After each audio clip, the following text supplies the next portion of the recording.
क्या तुम भी रेलवे टेक्नीशियन एग्जाम की तैयारी कर रहे हो जिसका एग्जाम होना है 5 मार्च से लेकर 9 मार्च तक। तो अब तुम्हारे पास लगभग 20-22 दिन का टाइम बचा हुआ है। तो इन 20-22 दिनों को तुम्हें कैसे यूटिलाइज करना है जिससे कि तुम अपना अच्छा आउटपुट ले सको और एग्जाम में अच्छा परफॉर्म कर सको। तो इस वीडियो में हम लोग यही बात करेंगे। वीडियो शुरू करने से पहले मैं बता दूं कि मैंने रेलवे टेक्नीशियन के एग्जाम में 81.5 मार्क्स स्कोर किया हुआ है और रेलवे ग्रुप डी के एग्जाम में मैंने 82.5 मार्क्स स्कोर किया हुआ है और रेलवे के अदर एग्जाम में भी मैंने 80+ मार्क्स स्कोर किया हुआ है। और जो रेलवे टेक्नीशियन का एग्जाम हुआ था रिसेंट में, उसमें मैंने मैथ और रीजनिंग में full out of full score किया हुआ है। अब टॉपिक पर वापस आते हैं कि आपके पास जो 20-22 दिन बचे हुए हैं उसको तुम्हें किस प्रकार से यूटिलाइज करना है जिससे कि तुम अपना मिनिमम एफर्ट में मैक्सिमम आउटपुट ले सको। इसमें देखो, सबसे पहले तो तुम्हारे 4 सब्जेक्ट आते हैं मेजरली। मैथ आती है 25 क्वेश्चन 25 मार्क्स के, रीजनिंग आती है 25 क्वेश्चन 25 मार्क्स के, उसके बाद फिर साइंस आती है जिसमें फिजिक्स केमिस्ट्री और बायो 3 सब्जेक्ट रहते हैं, उसमें वो 40 क्वेश्चन 40 मार्क्स के। उसके बाद फिर करंट अफेयर्स आती है 10 क्वेश्चन 10 मार्क्स के। इस प्रकार से तुम्हारा ये सिलेबस हो जाता है जिसमें से 100 क्वेश्चन आते हैं 100 मार्क्स के और फिर ये 1.5 घंटे का पेपर होता है। ये सारी चीजें तुम्हें पता है क्योंकि अगर तुम तैयारी कर रहे हो तो ये तो बेसिक चीज है, ये तुम्हें पता ही होगी क्योंकि तुम मॉक टेस्ट भी देते हो तो उससे भी तुम्हें पता चल जाता होगा। जो तुम्हारे पास दिन बचे हुए हैं उसमें तुम्हें नया कुछ भी नहीं पढ़ना है, केवल तुम्हें रिवीजन पे फोकस करना है। अगर तुम एक बार चीजों को रिवाइज कर चुके हो तो दोबारा रिवीजन स्टार्ट कर दो, 2 बार रिवाइज कर चुके हो तो तीसरी बार रिवीजन स्टार्ट कर दो, लेकिन तुम्हें नया कुछ भी नहीं पढ़ना है। क्योंकि अगर तुम कुछ भी नया पढ़ोगे तो तुम उसको एग्जाम में तो इम्प्लीमेंट कर भी नहीं पाओगे और उसके चक्कर में जो तुमने पहले से पढ़ रखा है उसमें भी तुम कॉन्फिडेंटली क्वेश्चन को अटेम्प्ट नहीं कर पाओगे। तो इसीलिए मैं तुम्हें ये सलाह देता हूँ कि तुम्हें नया कुछ भी नहीं पढ़ना है। अब जो तुमने जितना भी पढ़ रखा है तुम उसको ही रिवाइज करो।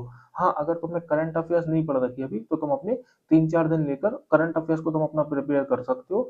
बाकी तुम अब देखो, मैथ में जितना भी तुमने पढ़ रखा है, अगर तुम्हारे 1-2 टॉपिक छूट भी गए हैं तो तुम उन टॉपिक को अब रहने दो।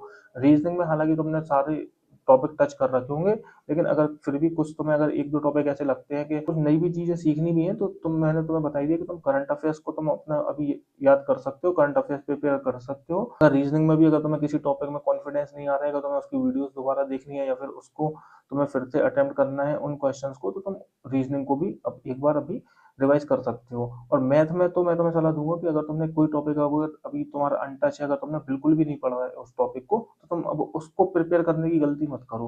क्योंकि अगर तुम उस टॉपिक को प्रिपेयर करने जाओगे तो तुम अपने और जो तुम्हारे जो पहले से तुमने टॉपिक पढ़ रखे हैं तो उनके साथ भी तुम इतना ज्यादा अटेम्प्ट नहीं ले पाओगे। तो इसीलिए अब तो मैथ में तो केवल तुम रिवीजन पे फोकस करो। जितने भी तुम्हारे टॉपिक हो गए हैं तुम उसको ही लेकर अपना अच्छा स्कोर कर सकते हो। 1-2 टॉपिक अगर तुम्हारे नहीं भी है तो उसके पीछे मत भागो। अब रिवीजन तुम्हें कैसे करना है ये मैं तुम्हें सब्जेक्ट वाइज बता देता हूँ। अब मैथ में तुम्हें रिवीजन कैसे करना है ये मैं तुम्हें बता देता हूँ। अब देखो, रिवीजन करने के 2-3 मेथड होते हैं, तो मैं तुम्हें एक एक करके दो सारे मेथड तुम्हें बता देता हूँ। एग्जाम्पल के लिए तुमने कंपाउंड इंटरेस्ट टॉपिक पिक किया और उस टॉपिक के तुमने दिन के 100 या फिर 125 क्वेश्चन, जितना भी तुम्हारे पास टाइम है, तुमने उस क्वेश्चन को लगा लिया। तो एक दिन में तुम्हारा एक टॉपिक कंप्लीट हो गया। और फिर अगले दिन फिर तुमने क्या किया, दूसरा टॉपिक उठाया। एग्जाम्पल के लिए तुमने पार्टनरशिप उठाया, तो पार्टनरशिप के भी तुमने ऐसे ही 100-150 क्वेश्चन, जितना भी तुम्हारे पास टाइम है उस हिसाब से तुमने लगा लिए। तो ऐसे करके तुम 20 दिन में अपना 20-22 दिनों में अपना एक एक करके एक एक टॉपिक करके तुम अपना पूरा रिवाइज कर लोगे। एक तुम्हारा मेथड तो ये हो गया। और दूसरा मेथड क्या होता है कि जैसे एग्जांपल के लिए तुम्हारे पास 20 टॉपिक है, तो तुम दिन के 4 टॉपिक उठाओ कोई से भी। जैसे तुमने कंपाउंड इंटरेस्ट लिया, सिंपल इंटरेस्ट लिया, पार्टनरशिप लिया और प्रॉफिट लॉस लिया। ये मैं केवल तुम्हें समझाने के लिए बता रहा हूँ, जरूरी नहीं है कि तुम इसी टॉपिक को अपने कंटिन्यू करो। तुम कोई से भी 4 टॉपिक अपने ले सकते हो, या फिर तुम पहले अपना जो सिलेबस लिखोगे तुम कि तुम्हारे पास तुम्हारे सिलेबस में कौन कौन से टॉपिक है, तो तुम शुरू के कोई भी 4 टॉपिक ले लेना। तो उन 4 टॉपिक के तुम डेली के 30-30 क्वेश्चन लगाओ। अगर तुम 4 टॉपिक के 30-30 क्वेश्चन लगाओगे तो तुम्हारे पास 120 क्वेश्चन हो गए। तो ऐसे तुमने 4 टॉपिक के क्वेश्चन लगाए। फिर अगले दिन तुम क्या करो, अगले दिन अगले 4 टॉपिक के 30-30 क्वेश्चन लगाओ। अभी तुम क्वेश्चन अपने हिसाब से कम ज्यादा कर सकते हो। हालांकि देखो, कम करने की तो गुंजाइश कम है, तुम ज्यादा ही कर सकते हो। अब तुम कम कितने लगाओगे, अगर तुम हर टॉपिक के 20-20 क्वेश्चन लगाओगे तो तुम्हारे एक दिन में 80 क्वेश्चन ही होंगे। अब तुम्हारे पास देखो टाइम कम बचा हुआ है और तुम्हें अपना थोड़ी लिमिट तो पुश करनी पड़ेगी। अगर तुम अभी अगर 7-8 घंटे पढ़ रहे थे तो तुम एक आध घंटा अपना बढ़ा सकते हो अगर तुम्हारे पास टाइम है तो ऐसे तुमने अपने क्वेश्चन लगा लिए। तो दूसरा मेथड ये हो गया कि तुम कोई से भी 4 टॉपिक पिक करो या फिर 5 टॉपिक पिक करो। ये तुम्हारे टाइम के अकॉर्डिंग डिपेंड करता है कि तुम्हारे पास कितना टाइम है। अगर तुम्हारे पास ज्यादा टाइम है तो तुम अपने 5-5 टॉपिक पे कर सकते हो। तो तुम ऐसे 5-5 टॉपिक के तुम 30-30 क्वेश्चन लगाओगे तो तुम्हारे डेली के 150 क्वेश्चन हो जाएंगे। तो दूसरा मेथड तो ये हो गया। उसके बाद एक तीसरा मेथड आता है जो काफ़ी इफ़ेक्टिव मेथड रहेगा अभी के टाइम पे, क्योंकि अभी तुम्हारे पास ज़्यादा टाइम बचा नहीं है, तुम्हारे पास केवल 20-22 दिन का टाइम है। तो इन 20-22 दिनों में तुम क्या करो, तुम्हारा अभी प्रीवियस ईयर में जो एग्ज़ाम हुआ है 2024 के एग्ज़ाम जो 2025 में हुए हैं। अब देखो रेलवे ने 2024 से लेकर 25 में इन 1 डेढ़ साल में काफ़ी सारे एग्ज़ाम कराए हैं, लगभग 7-8 कैटेगरी के एग्ज़ाम हो गए हैं। जैसे कि तुम्हारा रेलवे ग्रुप डी का भी एग्ज़ाम पूरा हो रखा है, हालाँकि उसकी अभी आंसर की नहीं आई हुई है। तो उसके अलावा देखो तुम्हारा रेलवे टेक्नीशियन का एग्ज़ाम हो ही रखा है, तुम्हारा technician grade 3, technician grade 1, RRB JEE, RRB NTPC, RPF SI, RPF constable, NTPC का graduate level, undergraduate level, RRB JEE, इतने सारे एग्जाम अभी रेलवे ने रिसेंट में करवाए हैं। तो तुम इन एग्जाम के प्रीवियस ईयर के क्वेश्चन लगाओ, इन एग्जाम के तुम प्रीवियस ईयर के क्वेश्चन को फोकस करो। सबसे पहले तुमने रेलवे टेक्नीशियन के क्वेश्चन लगाए, अब टेक्नीशियन में भी पहले तुम लगाओ ग्रेड 3 के क्वेश्चन, उसके बाद फिर तुम लगाओ ग्रेड 1 के क्वेश्चन। ये तुम्हारे टेक्नीशियन के क्वेश्चन तुम्हारे कंप्लीट हो गए। उसके बाद फिर तुम लगाओ आरआरबी एएलपी के क्वेश्चन। अब देखो एएलपी में भी 2 स्टेज हुई थी, सीबीटी 1 और सीबीटी 2। तो तुम सीबीटी 1 और सीबीटी 2 दोनों के तुम क्वेश्चन लगा सकते हो, क्योंकि देखो टेक्नीशियन में केवल एक एग्जाम होना है, तो इसमें क्वेश्चन का लेवल ठीक-ठाक रहता है। मैथ में भी ठीक-ठाक क्वेश्चन आते हैं, हालाँकि 20 क्वेश्चन तो एकदम आसानी से डूएबल रहते हैं। अगर तुमने थोड़ी-सी भी प्रिपरेशन कर रखी है, तुम आसानी से 20-22 क्वेश्चन तो कर सकते हो। और अगर तुम्हारी प्रिपरेशन थोड़ी-सी अच्छी है, तो तुम पूरे के पूरे क्वेश्चन अटेम्प्ट कर सकते हो, जैसे मैंने पूरे अटेम्प्ट किए हुए थे और पूरे के पूरे क्वेश्चन सही थे। मैथ और रीजनिंग में पूरे क्वेश्चन सही थे। पहले तुमने टेक्नीशियन के क्वेश्चन लगाए, फिर तुमने एएलपी के क्वेश्चन लगा लिए। उसके बाद अगर जब तक आरआरबी ग्रुप डी की आंसर की आ जाती है, तो तुम ग्रुप डी के भी क्वेश्चन लगा सकते हो, ये क्वेश्चन भी काफ़ी इफेक्टिव रहेंगे। उसके बाद फिर तुम दूसरे एग्जाम पर मूव कर सकते हो। अगर तुम्हारे पास टाइम बचता है, तो फिर तुम एनटीपीसी के पहले लगा लो अंडर ग्रेजुएट लेवल के क्वेश्चन और फिर लगा लो ग्रेजुएट लेवल के क्वेश्चन। उसके बाद फिर तुम आरआरबी जेईई के क्वेश्चन लगा लो। तो अगर तुम इतने क्वेश्चन भी लगा लेते हो, तो तुम बहुत ही अच्छा स्कोर करोगे मैथ के सेक्शन में, क्योंकि रेलवे में क्या रहता है, एक फिक्स पैटर्न फॉलो होता है और लगभग 90% क्वेश्चन तो तुम्हें प्रीवियस ईयर से ही देखने को मिलेंगे। अगर मैंने तुम्हें जितने बताए हुए हैं क्वेश्चन, अगर तुम इतने क्वेश्चन भी लगा लेते हो, तो तुम्हारा बहुत ही अच्छा स्कोर आएगा मैथ में। और रीजनिंग में भी तुम्हें सेम करना है। रीजनिंग में तुम देखो, अब ज्यादा कुछ मत पढ़ो, जितना तुमने पढ़ रखा है अब केवल तुम प्रैक्टिस पर फोकस करो। और प्रैक्टिस तुम कैसे कर सकते हो, तुम ऑनलाइन भी कर सकते हो, ऑफलाइन भी कर सकते हो। अगर तुम्हें ऑनलाइन प्रैक्टिस करनी है, तो टेक्स्ट बुक पे तुम्हें देखो सेक्शनल मॉक मिल जाएंगे प्रीवियस ईयर के। अब यही मैंने तुम्हें जो रिसेंट में जो एग्जाम हुए थे ना, इतने सारे एग्जाम जो हुए थे, अभी मैंने तुम्हें मैथ के लिए बताया हुआ था, ऐसे ही तुम्हें सेक्शनल मॉक मिल जाएंगे। जैसे कि तो अगर तुम एनटीपीसी का निकालोगे, एनटीपीसी अंडर ग्रेजुएट का, तो उसके तुम्हें सेक्शनल मॉक मिल जाएंगे रीजनिंग के, तो तुम उन क्वेश्चन को अटेम्प्ट कर लो। तो सबसे पहले तो तुम्हें टेक्नीशियन के क्वेश्चन को अटेम्प्ट करना है, अगर तुम टेक्नीशियन के एग्जाम की तैयारी कर रहे हो तो सबसे पहले तुम टेक्नीशियन के क्वेश्चन लगा लो, फिर तुम एएलपी के क्वेश्चन लगा लो रीजनिंग के। तो उससे तुम्हारी मिक्स प्रैक्टिस भी हो जाएगी और फिर तुम्हारा कॉन्फिडेंस भी बूस्ट होने लगेगा, क्योंकि तुम अगर ऑनलाइन प्रैक्टिस करोगे, एग्जाम तुम्हारा ऑनलाइन होना है, तो ऑनलाइन प्रैक्टिस करना बहुत जरूरी है। तो तुमने टेक्नीशियन के क्वेश्चन लगा लिए, एएलपी के क्वेश्चन लगा लिए, एनटीपीसी के क्वेश्चन लगा लो, और उसके बाद अगर तुम्हारे पास टाइम बचता है, तो आरपीएफ कांस्टेबल के क्वेश्चन लगा लो, आरपीएफ एसआई के क्वेश्चन लगा लो, आरआरबी जेई के क्वेश्चन लगा लो। अगर तुम इतने क्वेश्चन लगा लेते हो, तो रीजनिंग में तुम्हारा full out of full score आने से कोई नहीं रोक सकता। उसके बाद बात करते हैं साइंस की, कि तुम्हें साइंस को अब क्या करना है। अब देखो साइंस में तुम क्या करो कि एक बार तो जल्दी से अपने नोट्स से रिवाइज कर लो पूरी थ्योरी को। जैसे कि अगर तुमने कहीं से भी कोर्स ले रखा होगा, या फिर तुमने अपनी सेल्फ स्टडी से भी तुमने कहीं से भी सिलेबस कंप्लीट किया हुआ था, अगर अगर तुमने सेल्फ स्टडी से किया होगा, तो तुम्हारे पास बुक होगी कोई सी भी।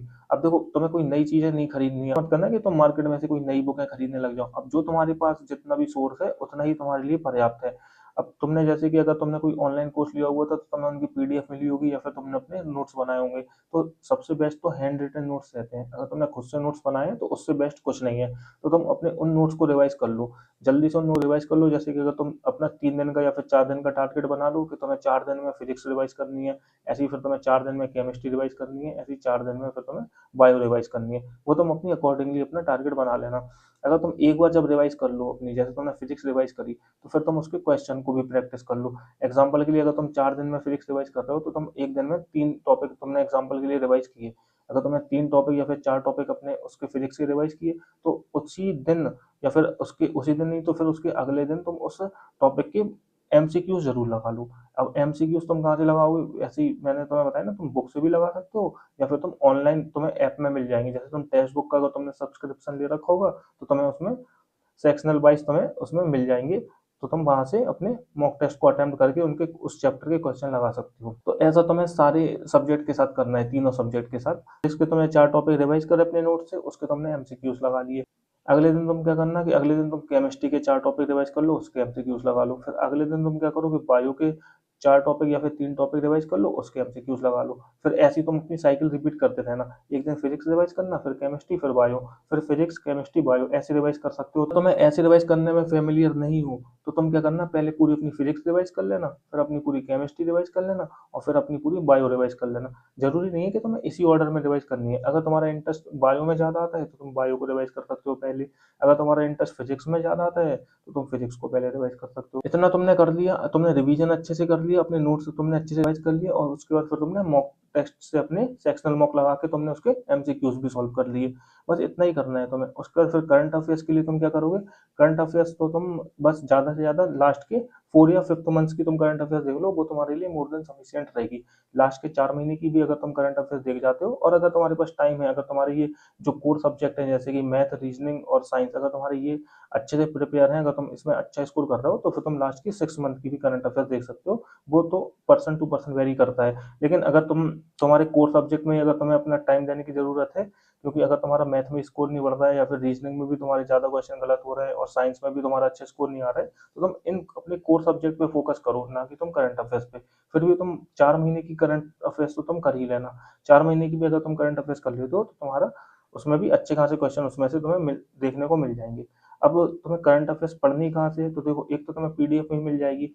अब तुम्हें पीडीएफ कहाँ से मिल जाएगी, ऑनलाइन जितने भी ये जो प्लेटफॉर्म है ना, जैसे टेक्स्ट बुक पे ही तुम्हें पीडीएफ मिल जाएगी, तो तुम वहां से अपनी पीडीएफ लेके उसको नोट्स को पढ़ सकते हो या फिर तुम बुक से भी करंट अफेयर्स को प्रिपेयर कर सकते हो। अब बुक तुम स्पीडी की एक बुक आती है, तुम उस बुक को फॉलो कर लेते हो, तो तुम्हारी करंट अफेयर्स की जो भी प्रॉब्लम है वो सॉल्व हो जाएगी।